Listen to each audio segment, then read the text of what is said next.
Tu penses pouvoir être mécanicienne? C'est pathétique. Regarde-toi, tu n'as pas ta place ici.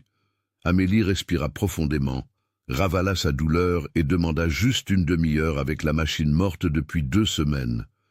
Mais quand elle fait tourner une pièce que personne n'avait vue, pas même les techniciens certifiés, l'ingénieur blêmit sur le champ. « Hé, mes amis, faites-nous plaisir, abonnez-vous à la chaîne et dites-nous dans les commentaires de quelle région de France vous regardez cette histoire. Je vous attends là-bas. » Amélie Moreau n'avait que 24 ans quand tout cela s'est produit.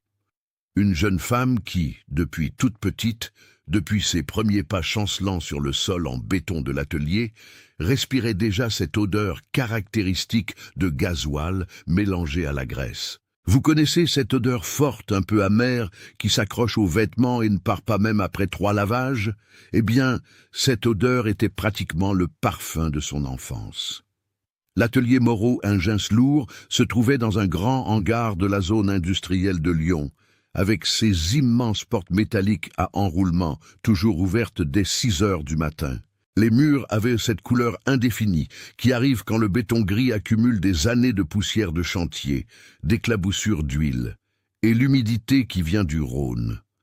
Accrochés au mur, organisés avec un soin que seuls ceux qui aiment leur métier peuvent maintenir, il y avait des centaines d'outils, clés de toutes les tailles imaginables, pinces, clés dynamométriques, multimètres numériques, extracteurs de roulement, presses hydrauliques. Cet atelier était l'héritage le plus précieux qu'Amélie avait reçu de son grand-père Henri.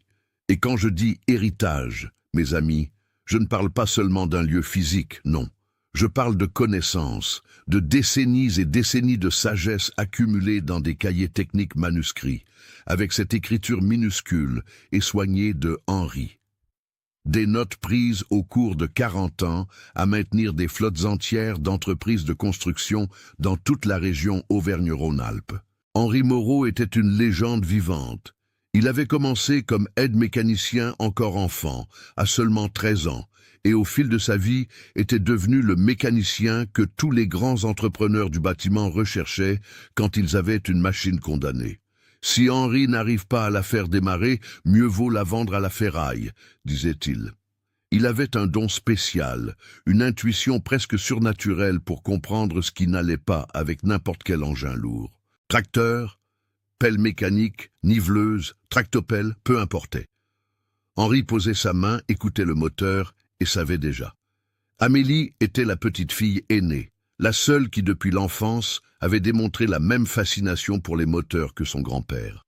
Pendant que les autres filles de son âge jouaient à la poupée, elle restait assise sur un tabouret à côté d'Henri, observant chacun de ses mouvements, posant 1000 questions. « Papy, pourquoi faut-il changer l'huile ?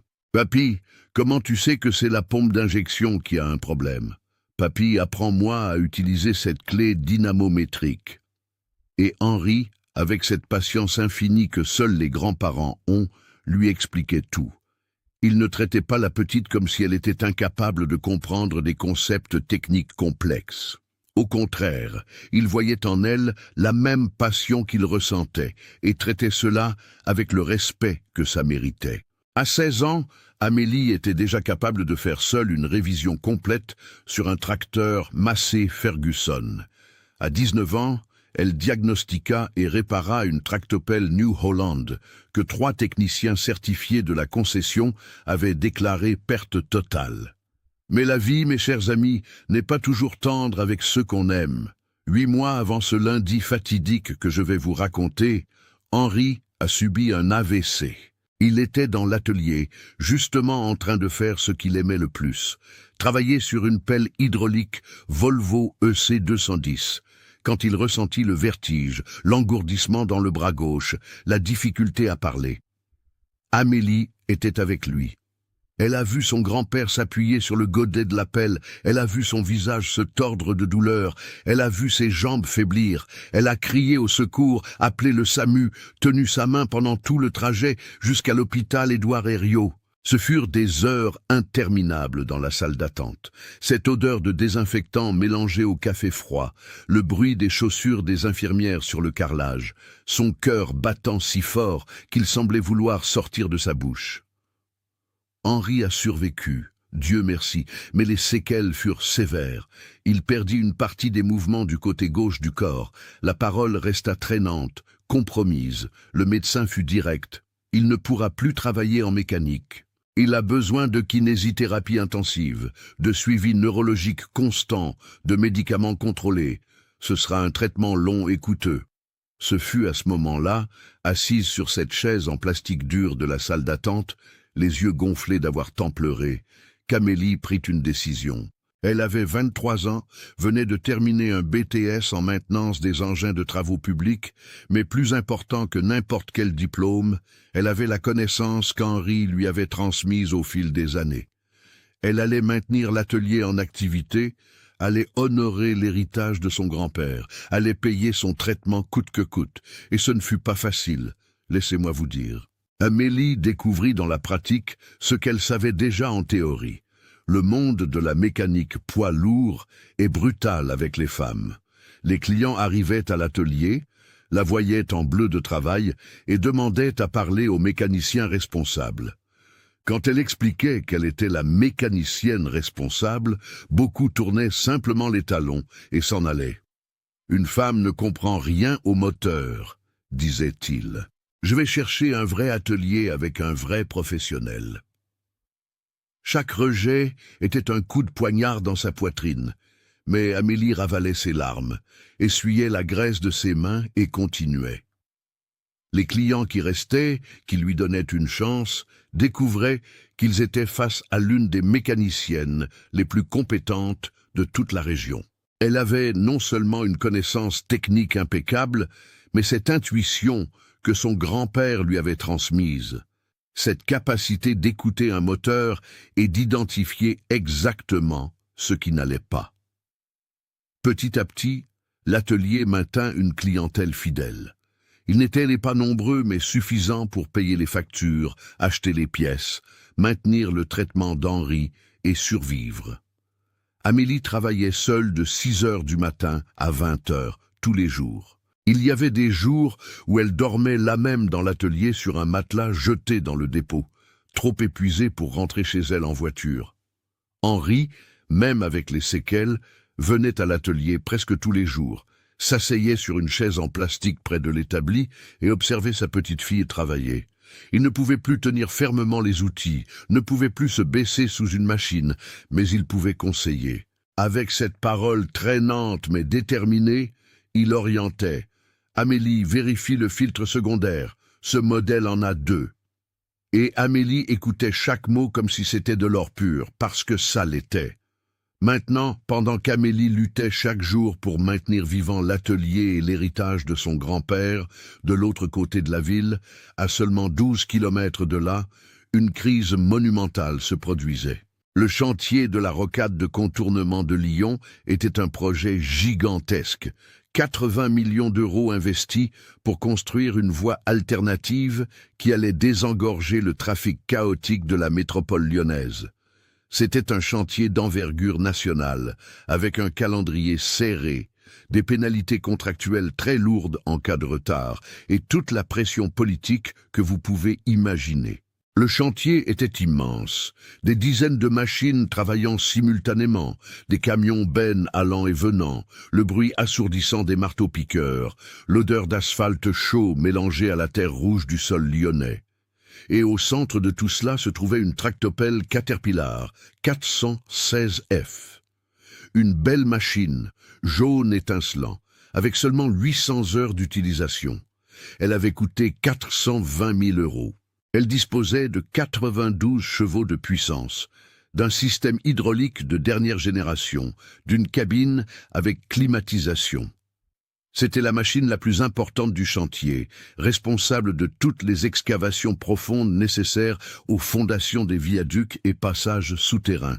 2 semaines avant ce lundi qui allait tout changer, la tractopelle est tout simplement morte. Elle s'est arrêtée de fonctionner au milieu d'une excavation. L'opérateur essaya de redémarrer. Rien. Il tournait la clé. Le démarreur fonctionnait, mais le moteur principal ne démarrait pas. On aurait dit qu'il n'y avait pas de compression, ou que le carburant n'arrivait pas, ou qu'un capteur électronique avait lâché. Le superviseur de maintenance du chantier, un homme expérimenté qui travaillait avec les engins depuis 30 ans, essaya toutes les procédures de base. Vérifia la batterie, vérifia le carburant, vérifia les filtres visibles, vérifia les fusibles. Rien. La machine restait morte comme une pierre. Et là entre en scène Thomas Dubois, ingénieur en chef, 38 ans, envoyé par le siège de l'entreprise de construction à Paris, spécialement pour gérer ce chantier. Thomas était brillant techniquement, diplômé de l'École centrale de Paris, l'une des meilleures écoles d'ingénieurs de France, avec un MBA en gestion de projet d'une université américaine. Il savait tout sur le béton précontraint, sur le dimensionnement des structures, sur la planification perte CPM, sur l'analyse de viabilité économique. Mais Thomas était vide à l'intérieur, complètement vide. 3 ans auparavant, son mariage s'était effondré. Son épouse, fatiguée d'être toujours la deuxième priorité après le travail, fatiguée des dîners annulés, des vacances interrompues, des anniversaires oubliés, avait demandé le divorce. Et Thomas, au lieu de faire une réflexion profonde sur ce qu'il avait perdu, plongea encore plus profondément dans le travail. Il devint un bourreau de travail obsessionnel. Il travaillait 16-18 heures par jour. Les week-ends n'existaient pas dans son vocabulaire. Les relations personnelles devinrent un fardeau. La seule chose qui importait, c'était les délais, les objectifs, les résultats. Et avec cela vint l'arrogance, une arrogance technique brutale. Thomas se mit à regarder avec mépris tout professionnel qu'il considérait inférieur. Les techniciens sans grande école étaient des ouvriers sans connaissances théoriques. Les ouvriers étaient de la main-d'œuvre sans capacité analytique. Les mécaniciens d'ateliers locaux étaient des bricoleurs qui ont appris sur YouTube. Quand la tractopelle s'arrêta, Thomas ne voulut même pas entendre la suggestion du superviseur d'appeler des mécaniciens locaux. « Ça, c'est une machine de 400 000 €, pas une 2 CV. Je vais faire venir des techniciens certifiés par Caterpillar. » Et c'est ce qu'il fit. 3 techniciens spécialisés vinrent de Paris. Thomas dépensa 35 000 € rien qu'en déplacement, hébergement et indemnités journalières. Pendant 2 semaines entières, ces 3 techniciens démontèrent la moitié de cette tractopelle. Ils testèrent chaque capteur électronique du système d'injection électronique Common Rail, remplacèrent la pompe haute pression de carburant, changèrent tous les injecteurs, installèrent de nouvelles pompes hydrauliques, vérifièrent le module de contrôle électronique, firent des tests de compression sur tous les cylindres, mesurèrent la pression d'huile, testèrent le turbocompresseur. Et la tractopelle restait morte. Chaque jour qui passait sans que cette machine fonctionne, le chantier prenait du retard. Et retard signifiait pénalité, 50 000 € par jour. En 2 semaines, c'était 700 000 € de préjudice. La direction de l'entreprise à Paris commença à appeler Thomas tous les jours, réclamant des explications, exigeant une solution. Comment ça ? 3 techniciens certifiés n'arrivent pas à faire fonctionner une tractopelle. Qu'est-ce qui se passe là-bas? Thomas était désespéré. La menace de licenciement planait dans l'air. Il ne dormait plus correctement depuis des jours. Et il avait des cernes profondes, perdait du poids, se rongeait les ongles jusqu'au sang. Cette machine arrêtée ne retardait pas seulement le chantier, elle détruisait sa réputation professionnelle. Ce fut un lundi matin, avec le soleil lyonnais tapant déjà fort à 9 heures, que le superviseur des opérations eut le courage de faire une suggestion. Un des ouvriers les plus anciens du chantier avait parlé d'un atelier local qui avait la réputation de ressusciter des équipements que d'autres avaient déclarés perdus. « Monsieur Thomas, il y a un atelier ici près, Moreau Engins Lourds. Le patron, Henri, est une légende par ici.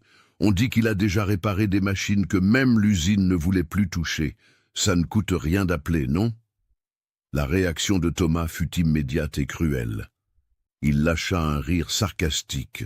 Ce genre de rire qui humilie avant même que les mots ne sortent. Un atelier local, un mécano de quartier. Vous voulez que j'appelle un bricoleur pour toucher à une Caterpillar que 3 techniciens certifiés n'ont pas réussi à réparer? C'est une blague? Le superviseur baissa la tête, gêné, mais insista. « C'est qu'on n'a plus beaucoup d'options, monsieur Thomas. » Thomas regarda autour de lui. 40 ouvriers arrêtés attendant que la machine redémarre pour reprendre le travail. 50 000 € de pénalités qui tombaient chaque jour. La direction menaçant d'envoyer quelqu'un de Paris pour le remplacer. Il ferma les yeux, respira profondément et dit avec dédain « Bon, d'accord, vous pouvez appeler cet atelier local, mais juste pour ne pas dire qu'on n'a pas essayé toutes les options. Laissez ce mécano de fond de garage venir jeter un œil, mais qu'il ne gêne pas les vrais professionnels. Vous m'entendez ?» Le superviseur prit le téléphone et appela Moreau Engin Lourd. Amélie répondit « Allô, atelier Moreau, bonjour ». Sa voix était jeune, enjouée, professionnelle. Le superviseur expliqua la situation et demanda si elle pouvait venir jusqu'au chantier jeter un œil à la tractopelle. « Bien sûr, je vais préparer les outils et je pars dans 15 minutes. Vous pouvez me donner l'adresse ?» Ce que le superviseur ne mentionna pas à Thomas, et ce que Thomas ne demanda pas, c'est que ce n'était pas Henri qui viendrait, mais Amélie. Et c'était sur le point de commencer l'un des jours les plus humiliants de sa vie, mais aussi le jour qui allait tout changer. Il était 14 heures quand le Renault Master blanc de 2015 d'Amélie entra sur le chantier, un utilitaire un peu poussiéreux avec les autocollants de l'atelier sur les portes latérales.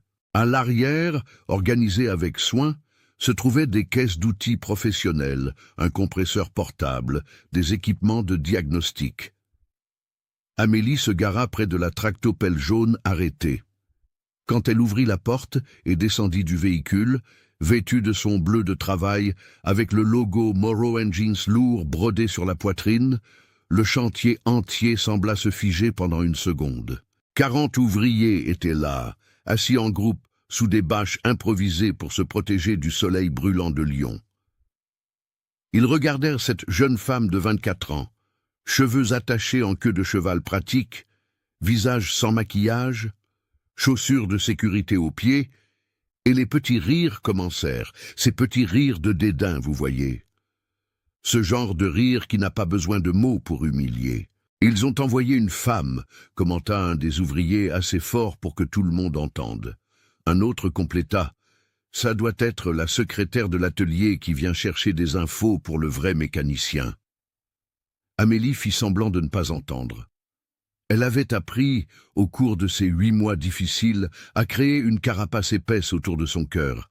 Elle ne pouvait pas laisser chaque commentaire sexiste la détruire, sinon elle ne survivrait pas une seule semaine dans ce métier. Elle marcha vers la tractopelle, portant sa mallette d'outils. Ce fut alors que Thomas Dubois apparut. Il sortait du conteneur qui servait de bureau de chantier, avec une tablette à la main, des lunettes de soleil, un casque jaune d'ingénieur, cette posture de celui qui se croit maître du monde. Quand il vit Amélie, il s'arrêta net, se tourna vers le superviseur qui avait passé l'appel et parla fort. « C'est une blague, non? Vous avez appelé une femme? Une gamine ?» Le superviseur essaya d'expliquer. « Monsieur Thomas, elle est de l'atelier Moreau, c'est là. » Mais Thomas ne le laissa pas finir. Il s'approcha d'Amélie d'un pas ferme, cette arrogance émanant de chaque mouvement. Il s'arrêta devant elle, la regarda de haut en bas avec mépris et commença l'une des humiliations publiques les plus cruelles que vous puissiez imaginer, mes amis. « Vous connaissez la différence entre une tractopelle et une Twingo ?» demanda-t-il sur un ton moqueur. Amélie respira profondément et répondit poliment. « Oui, monsieur, je suis mécanicienne spécialisée en engins lourds. » Thomas lâcha un rire amer. « Mécanicienne ? Vous, avec votre tête de gamine ?» Les 3 techniciens de Caterpillar, qui étaient assis à l'ombre en buvant de l'eau, se levèrent et vinrent assister au spectacle. L'un d'eux, un homme d'environ 45 ans, avec un ventre proéminent, croisa les bras et secoua la tête. « Mademoiselle, vous ne devriez pas être ici. Cette machine a un problème très complexe. Problème de système électronique d'injection Common Rail, circuit hydraulique à pression variable. Ce n'est pas pour un mécano d'atelier de quartier. » Amélie garda une voix ferme. « Je comprends ces systèmes. Je peux jeter un œil ?» Thomas fit un pas en avant, envahissant son espace personnel, essayant d'intimider. « Écoutez-moi bien, ma petite. Vous êtes peut-être très bonne pour faire une vidange sur une Clio, réparer la clim d'une Peugeot 208, mais ici c'est une Caterpillar 416F de 420 000 €, 92 chevaux de puissance turbo-diesel, système hydraulique à circuit fermé avec pression de 300 bars. Électronique embarquée avec diagnostic via CAN bus. Vous n'avez ni la capacité technique ni l'équipement adéquat pour travailler sur une machine de ce niveau. L'humiliation ne faisait que commencer. Thomas se tourna vers les ouvriers rassemblés et parla fort. « Messieurs, écoutez bien, je vais faire une proposition à cette demoiselle. » Il sortit son portefeuille de sa poche et compta 1 500 € en billets de 100. « Regardez cet argent. Si vous, par un miracle des miracles, arrivez à faire fonctionner cette tractopelle, ces 1 500 € sont à vous. Mais si vous échouez, vous devrez enregistrer une vidéo en disant bien fort qu'une femme n'a pas la capacité technique pour la mécanique lourde. Et je posterai cette vidéo sur les réseaux sociaux. Vous acceptez le pari ?» Le visage d'Amélie devint rouge. Non pas de honte, mais de rage contenue. Elle sentit les larmes brûler derrière ses yeux, mais elle n'allait pas donner le plaisir à cet homme de la voir pleurer. Elle pensa à son grand-père Henri, à tout ce qu'il lui avait enseigné, à toutes les fois où il avait dit « Amélie, ta compétence parlera plus fort que n'importe quel préjugé. » Avec une voix tremblante mais déterminée, Amélie répondit « J'accepte votre défi, mais pas pour l'argent. J'accepte pour prouver que vous avez tort. » Thomas sourit avec cynisme. « Parfait. On va voir ce spectacle. » Il fit signe au technicien. « Les gars, expliquez à la demoiselle ce qui a déjà été fait juste pour qu'elle ne perde pas de temps à essayer ce qu'on a déjà essayé. » Un des techniciens commença à parler d'un ton condescendant, comme s'il expliquait à une enfant « Écoutez, ma petite, on a déjà changé la pompe haute pression, tous les injecteurs, le filtre à carburant principal, le capteur de régime, le capteur de température. On a testé la compression sur les 6 cylindres, vérifié le turbo, scanné tous les codes d'erreur du module. Donc inutile d'essayer ces choses basiques, d'accord ?» Un autre technicien compléta « Vous feriez mieux d'appeler un vrai homme de votre atelier, mademoiselle.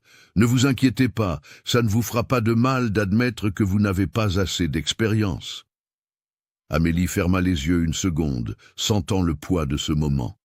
Tout le monde là voulait la voir échouer. Tout le monde là avait déjà décidé qu'elle n'était pas capable. Elle pensa à son grand-père à la maison, dépendant d'elle, pensa aux factures de l'atelier, pensa à toutes les fois où on avait douté d'elle.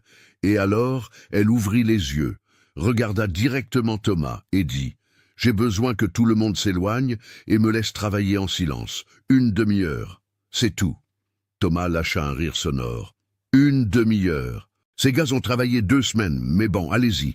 Tout le monde, sortez vos portables. On va filmer le moment de sa défaite. Ça va faire le buzz. » 40 pères d'yeux fixés sur elle, 40 téléphones pointés, prêts à enregistrer l'échec. Le soleil lyonnais tapant fort sur ce chantier, la chaleur montant de l'asphalte en vagues visibles. Amélie sentit la sueur couler le long de sa nuque, mais ce n'était pas seulement la chaleur, c'était la pression pure. Elle s'approcha de la tractopelle Caterpillar 416F avec sa mallette d'outils. La machine était là, imposante, jaune, étincelante, même couverte de la poussière rouge du chantier. Amélie posa sa main sur le côté du godet, sentant le métal chaud sous ses doigts, et respira profondément. « Papy Henri, pensa-t-elle, aide-moi de là-haut. » Son premier mouvement surprit tout le monde. Au lieu d'aller directement au moteur, comme les techniciens s'y attendaient, Amélie fit un tour complet autour de la machine, lentement, en observant. Elle regardait sous le châssis, vérifiait les tuyaux hydrauliques, passait sa main sur les connexions, s'accroupissait pour voir des angles auxquels personne n'avait prêté attention. Un des techniciens chuchota à son collègue « Qu'est-ce qu'elle fait? Elle se promène ?» Mais Amélie ne se promenait pas. Elle faisait exactement ce que son grand-père lui avait enseigné. Avant d'ouvrir un boulon, observe. La machine raconte toujours son histoire, à qui s'est écoutée. Elle ouvrit ensuite le capot moteur. L'ensemble des 6 cylindres en ligne était là. Trop propre même. Cela attira son attention. Quand un moteur subit une maintenance intensive, certaines zones gardent des marques d'outils, des éclaboussures d'huile neuve, de la poussière déplacée. Ce moteur était si propre qu'on aurait dit qu'ils avaient tout démonté. Amélie prit une lampe LED de sa mallette et commença à éclairer les composants. Elle vérifia la pompe haute pression neuve que les techniciens avaient installée. Elle était parfaite. Vérifia les injecteurs neufs, ils étaient parfaits. Vérifia toutes les connexions électriques des capteurs. Elles étaient parfaites. Ils avaient fait un travail impeccable, pensa-t-elle. Alors pourquoi la machine ne démarre pas? C'est alors qu'elle se souvint d'un des cahiers de son grand-père. Il y avait une note spécifique sur les Caterpillar de la série F, modèle 406F à 420F. Filtre secondaire de carburant en position non conventionnelle se trouve derrière le réservoir auxiliaire. Les techniciens d'usine l'oublient parfois parce que dans le manuel de base, seul le filtre principal apparaît. Le cœur d'Amélie s'accéléra. Serait-ce possible? Elle contourna la machine jusqu'au côté droit, s'accroupit sous le châssis où se trouvait le réservoir auxiliaire de gasoil. Elle devait se contorsionner pour y accéder, car l'accès était horrible. Elle glissa son bras entre le châssis et le réservoir, sentant sa peau racler contre le métal chaud, jusqu'à ce que ses doigts touchent quelque chose de cylindrique, le filtre secondaire. Elle essaya de tourner le filtre pour le dévisser. Il était dur, très dur, comme si personne n'y avait touché depuis longtemps. Avec effort, utilisant une clé à sangle qu'elle prit dans sa mallette, Amélie réussit à desserrer le filtre. Quand elle le retira et le vit à la lumière du soleil, elle faillit pousser un cri de victoire. Le filtre était complètement obstrué. Ce n'était pas juste sale, il était recouvert d'une croûte de sédiments cristallisés. Cette crasse qui se forme quand du gasoil de mauvaise qualité est exposé à l'humidité. On aurait dit une pierre dans l'élément filtrant. Rien ne passait là-dedans, absolument rien. « Mon Dieu !» murmura Amélie. Le moteur ne démarrait pas parce que le carburant n'arrivait pas à la bonne pression. La pompe neuve, les injecteurs neufs, tout était parfait. Mais le gasoil ne passait pas par ce filtre bouché. Elle se releva avec le filtre sale à la main et le montra au technicien. « Vous avez vérifié ce filtre secondaire ?»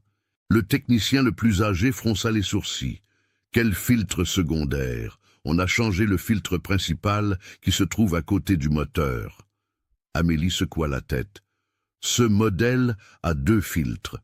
Le principal que vous avez changé et ce secondaire qui est caché.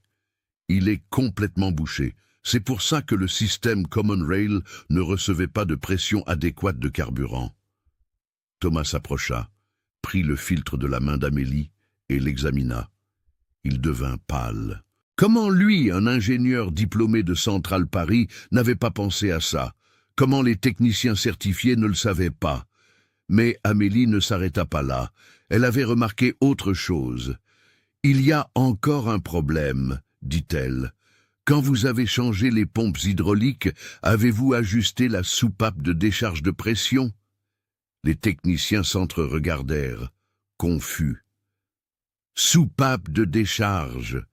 On a changé les pompes, mais on n'a pas touché aux soupapes. » Amélie alla sur le côté de la tractopelle, où se trouvait le système hydraulique. Avec une clé Allen de 8 mm, elle accéda à l'ensemble de soupapes. Et voilà. La soupape de décharge était bloquée en position fermée, probablement depuis la dernière maintenance préventive mal exécutée des mois auparavant. Cette soupape bloquée crée une contre-pression dans le système, expliqua Amélie pendant qu'elle travaillait. Quand vous essayez de démarrer, même si le moteur démarrait, les vérins hydrauliques ne pouvaient pas bouger à cause de cette pression excessive. Le module électronique interprétait ça comme une défaillance mécanique structurelle et coupait l'allumage en protection. Elle utilisa du WD-40 pour lubrifier la soupape bloquée. Ensuite, elle usa d'une pincetto pour forcer délicatement jusqu'à ce qu'elle sente la soupape se libérer avec un clic doux. Elle la tourna plusieurs fois d'avant en arrière jusqu'à ce que le mouvement devienne fluide à nouveau.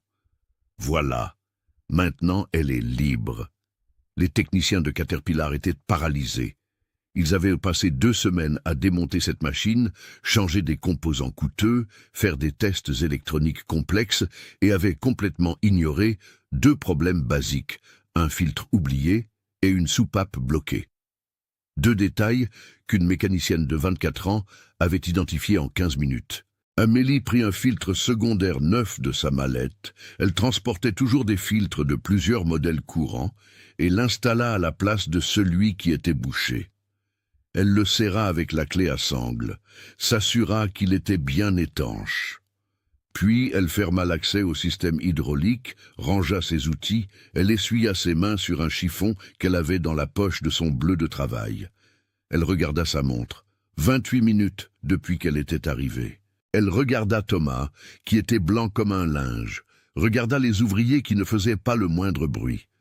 Le chantier entier était dans un silence absolu. « Je peux tester ?» demanda-t-elle. Thomas fit juste un signe de la tête, incapable de parler. Amélie monta dans la cabine de la tractopelle, s'assit sur le siège de l'opérateur, ajusta la position, mit la ceinture de sécurité. Ses doigts tremblaient légèrement pendant qu'elle vérifiait les commandes. Elle savait que si cette machine ne démarrait pas, ce serait la fin. Ce serait l'humiliation complète. Ce serait devoir enregistrer cette vidéo disant qu'une femme n'avait pas la capacité. Elle posa sa main sur la clé de contact, respira profondément et tourna. Le démarreur commença à travailler. 1 fois, 2 fois. À la 3e tentative, le moteur diesel rugit de nouveau. Ce ne fut pas un démarrage faible et hésitant. Ce fut un rugissement de puissance pleine.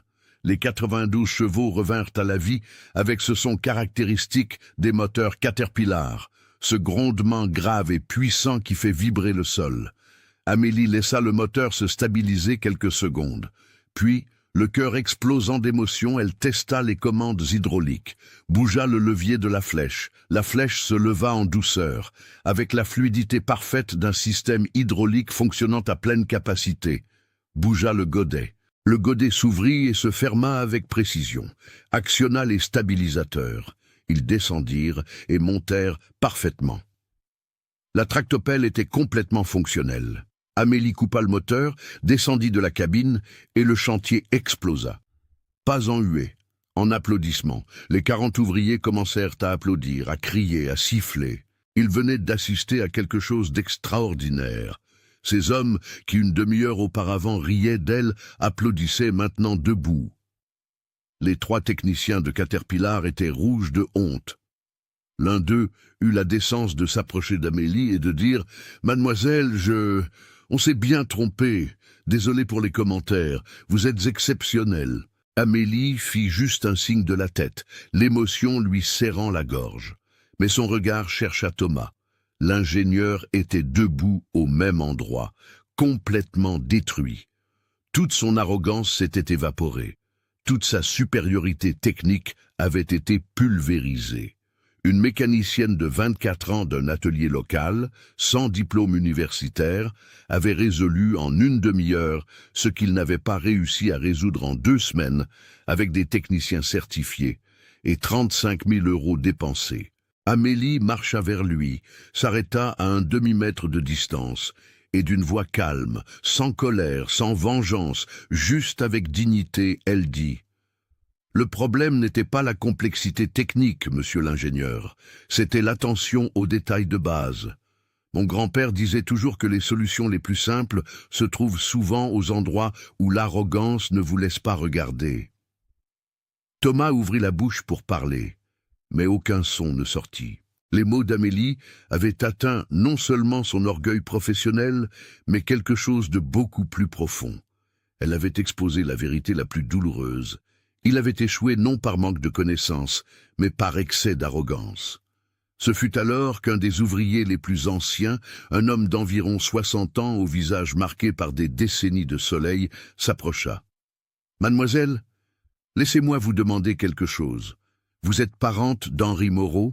Amélie se tourna vers lui, surprise. « Oui, je suis sa petite-fille. Pourquoi ?» L'homme sourit avec affection. « Je m'en doutais. Ça ne pouvait être que son sang. Votre grand-père est une légende, mademoiselle. J'ai travaillé avec lui sur plusieurs chantiers dans les années 90. Cet homme a sauvé plus de machines condamnées que beaucoup d'ingénieurs diplômés. Il mit la main dans la poche de son pantalon et sortit un vieux portefeuille en cuir. De l'intérieur, il tira une photo jaunie, déjà un peu délavée. C'était une photo de 1995, lors d'une inauguration de chantier. Là se trouvait Henri, plus jeune, avec le bleu de l'atelier, tenant une plaque d'honneur au mérite. À côté de lui, 3 hommes en costume. L'un d'eux était le directeur régional de l'entreprise de construction où Thomas travaillait. « Votre grand-père a maintenu notre flotte en marche pendant plus de 30 ans, expliqua l'ouvrier. Quand une machine tombait en panne, peu importe l'heure, il venait à l'aube, le dimanche, les jours fériés, et il réparait toujours. Toujours. » Il tendit la photo à Amélie, qui la prit avec des mains tremblantes. Voir son grand-père là, fort, en bonne santé, au sommet de sa carrière, fit enfin échapper les larmes de ses yeux. Thomas regarda la photo, regarda Amélie, et à ce moment quelque chose en lui se brisa complètement. Thomas Dubois était détruit, pas physiquement, mais à l'intérieur. Il regarda la vieille photo, vit Henri Moreau être honoré par l'entreprise même où il travaillait, et sentit le poids écrasant de la honte tomber sur ses épaules comme une tonne de béton. Il avait humilié la petite fille d'une légende. Il s'était moqué de l'héritière d'un homme que sa propre entreprise avait honoré. Il avait parié sur la défaite de quelqu'un qui portait dans son sang des décennies de connaissances authentiques.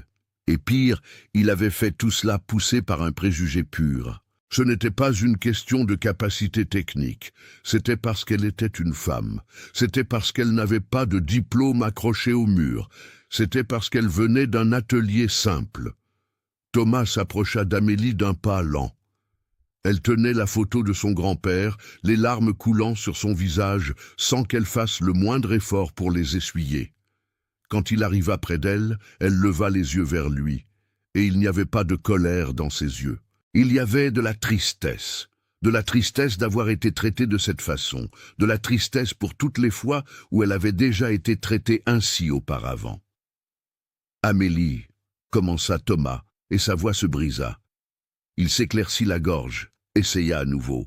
« Amélie, je dois vous demander pardon. » Devant tout le monde, il se tourna vers les 40 ouvriers qui étaient encore là, témoins de tout. « Messieurs, écoutez bien. J'ai commis aujourd'hui l'une des erreurs les plus graves qu'un professionnel puisse commettre. J'ai jugé Amélie non pas sur sa compétence, mais sur son genre. Je l'ai humiliée publiquement.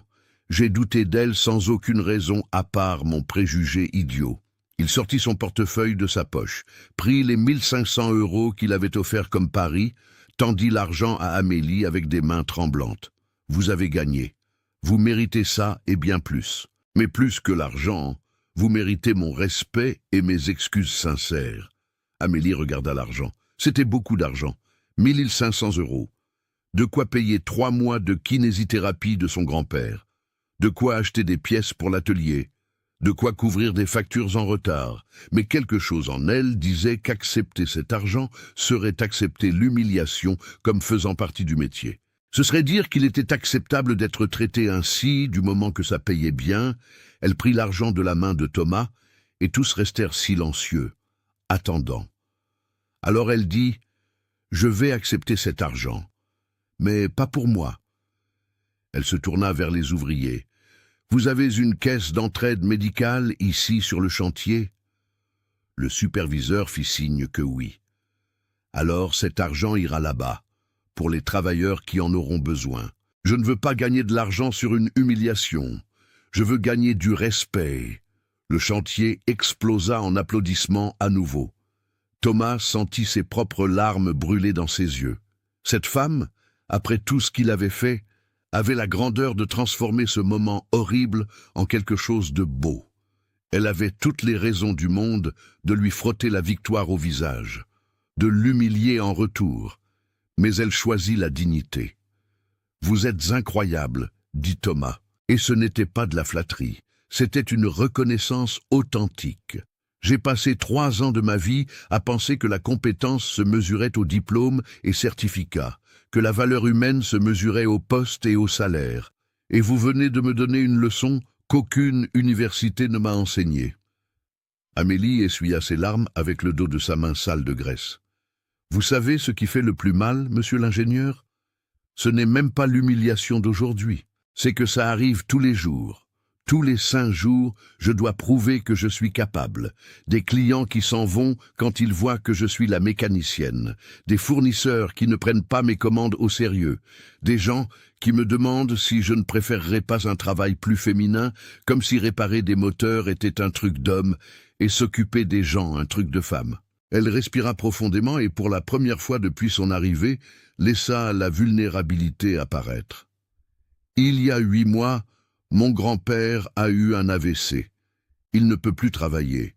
Il fait de la kiné, prend des médicaments chers, a besoin de soins constants.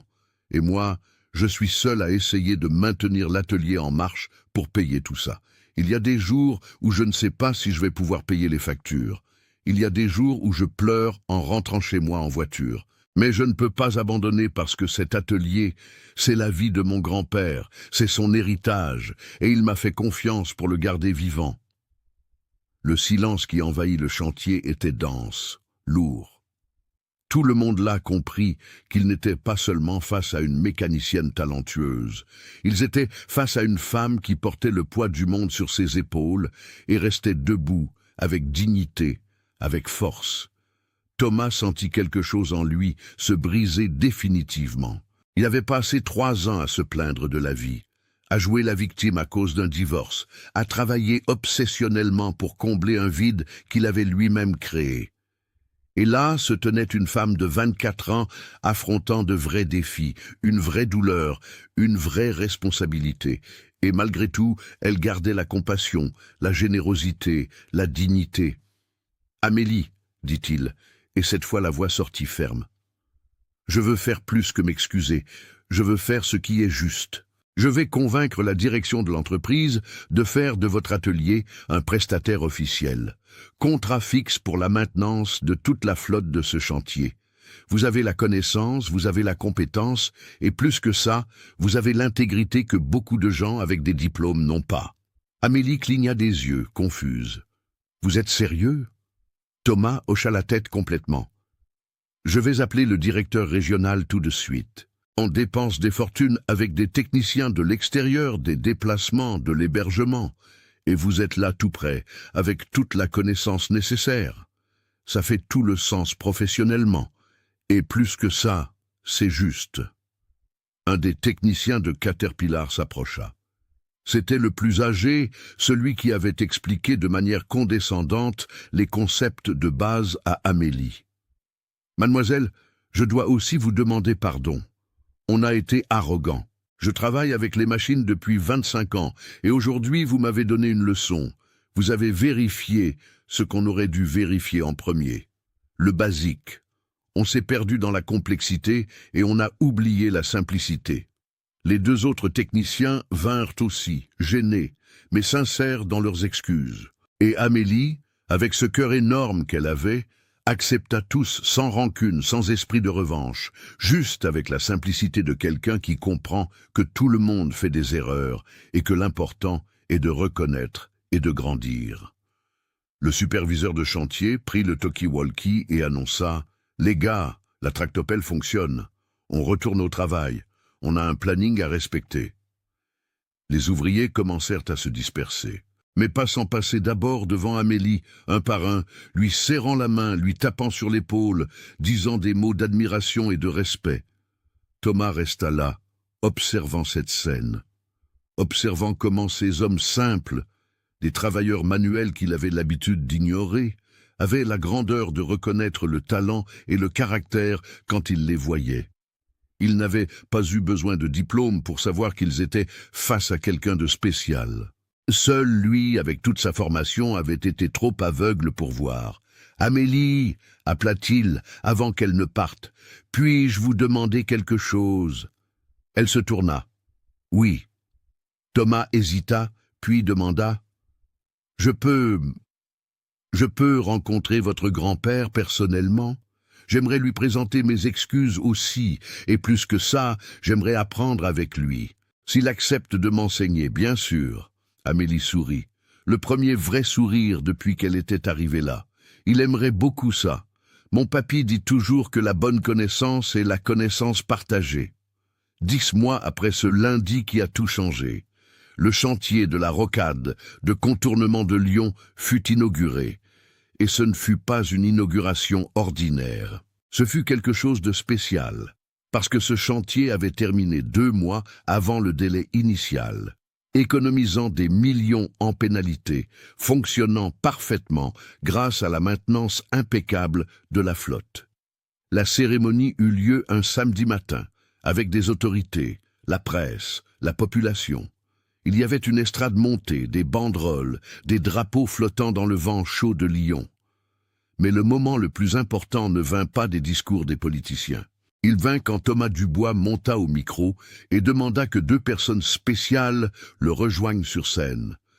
Amélie Moreau monta les marches, vêtue d'un bleu de travail propre de l'atelier, les cheveux détachés pour la première fois que la plupart la voyaient. Et à côté d'elle, marchant lentement mais fermement, appuyé sur une canne mais souriant largement, se trouvait Henri Moreau. Le grand-père s'était remarquablement bien rétabli au cours de ces mois. La kinésithérapie intensive, les médicaments, les soins constants avaient redonné une partie significative de ses mouvements. La parole était encore un peu traînante, mais assez claire pour émouvoir quiconque l'entendait. « Mesdames et messieurs, » commença Thomas, la voix ferme mais chargée d'émotion. « Ce chantier que nous inaugurons aujourd'hui n'est pas que du béton et de l'asphalte. C'est le résultat du travail de centaines de personnes. Mais je veux rendre hommage particulièrement à 2 d'entre elles. Henri Moreau, qui pendant 40 ans a maintenu vivante la tradition de la mécanique d'excellence en région lyonnaise, et Amélie Moreau, qui à 25 ans prouve que la compétence n'a pas de genre, pas d'âge, pas de diplôme obligatoire. Elle a du dévouement, de la connaissance, du caractère. » Les applaudissements explosèrent. Henri, les larmes aux yeux, serra sa petite fille dans ses bras. Et Amélie, mes amis, Amélie pleura comme elle n'avait pas pleuré depuis ce jour terrible de l'AVC de son grand-père. Mais maintenant c'étaient des larmes de bonheur, de réalisation, de justice rendue. Thomas continua. Moreau Engins-Lourds a été responsable de la maintenance de toute notre flotte ces derniers mois. 0 panne grave, 0 retard dû à une défaillance mécanique. Ils ne réparent pas seulement les machines, ils comprennent en profondeur comment faire fonctionner les équipements à leur meilleure performance. Il fit une pause, regarda Amélie. Et c'est pourquoi l'entreprise renouvelle le contrat pour 3 ans supplémentaires, avec extension à 3 autres chantiers que nous allons commencer dans la région. 280 000 € annuels garantis. Amélie pouvait à peine y croire. L'atelier de son grand-père, qui 8 mois auparavant était presque en faillite, avait maintenant des contrats qui garantissaient la stabilité pour des années. Elle allait pouvoir payer toutes les factures, investir dans de nouveaux équipements, embaucher des assistants, s'occuper de son grand-père sans désespoir. Mais Thomas n'avait pas fini. De plus, annonça-t-il, je crée le programme Henri Moreau de formation en mécanique poids lourd. Une initiative que je vais financer personnellement, offrant des bourses intégrales pour des jeunes femmes de la région Auvergne-Rhône-Alpes pour apprendre la mécanique d'engins lourds. Nous voulons briser les barrières, ouvrir des portes, prouver que le talent ne connaît pas de préjugés. La première promotion avait déjà commencé. 15 filles entre 18 et 25 ans, toutes formées directement par Amélie dans l'atelier Moreau. Des filles qui avant pensaient que la mécanique n'était pas pour elles, qui avaient entendu toute leur vie que c'était un travail d'homme. Maintenant, elles étaient là en bleu de travail, avec des outils en main, apprenant avec la meilleure. Thomas avait complètement changé. Il avait consulté un psy pour gérer le vide qu'il ressentait. Il avait compris que le travail obsessionnel était une fuite, et non une solution.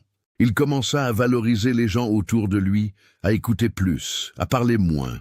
Il visitait l'atelier Moreau toutes les semaines, non pas pour inspecter mais pour apprendre. Henri, avec une patience infinie, enseignait à l'ingénieur diplômé de Central Paris des choses qu'aucun livre ne lui avait enseignées. Et Thomas absorbait tout avec une humilité authentique. Ce jour a changé ma vie, confia Thomas à Amélie lors d'une de ses visites. J'étais vide, arrogant. Je pensais que ma valeur venait de mon poste et de mon diplôme. Vous m'avez appris que la vraie valeur vient du caractère, de comment on traite les gens, de ce qu'on fait avec la connaissance qu'on a.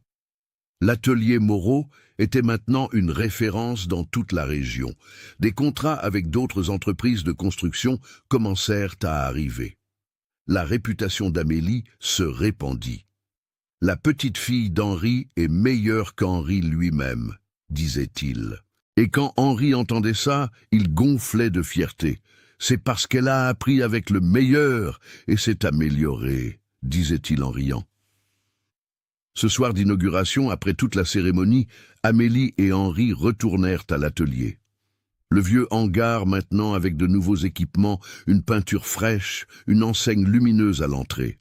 Henri s'assit sur sa chaise habituelle, regarda autour de lui et dit à sa petite fille « Tu as honoré notre nom, ma petite. Tu as honoré notre famille. Tu as honoré toutes les femmes qui viendront après toi. » Amélie serra son grand-père dans ses bras. « J'ai juste continué ce que vous avez commencé, papy.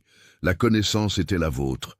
Je ne l'ai juste pas laissé mourir. » Et là, dans ce hangar, avec l'odeur de gasoil et de graisse, avec les outils accrochés au mur, avec les machines attendant leur maintenance, se trouvait la preuve vivante que le talent n'a pas de genre, que la dignité vaut plus que l'arrogance, que les leçons les plus importantes de la vie viennent parfois des endroits les plus simples. L'histoire d'Amélie Moreau devint légendaire dans la région lyonnaise. Elle prouva qu'une pièce oubliée, que ce soit dans un moteur ou dans une société, peut faire toute la différence. Elle prouva que le respect se gagne par la compétence et le caractère. Et elle prouva que la vraie transformation se produit quand on a l'humilité de reconnaître ses erreurs et le courage de faire ce qui est juste. Alors mes amis, qu'avez-vous pensé de cette histoire ? N'oubliez pas de vous abonner à Moteurs et Espoirs, de laisser un like et de nous dire dans les commentaires de quelle région de France vous nous regardez. Votre soutien fait toute la différence. À très bientôt pour une nouvelle histoire.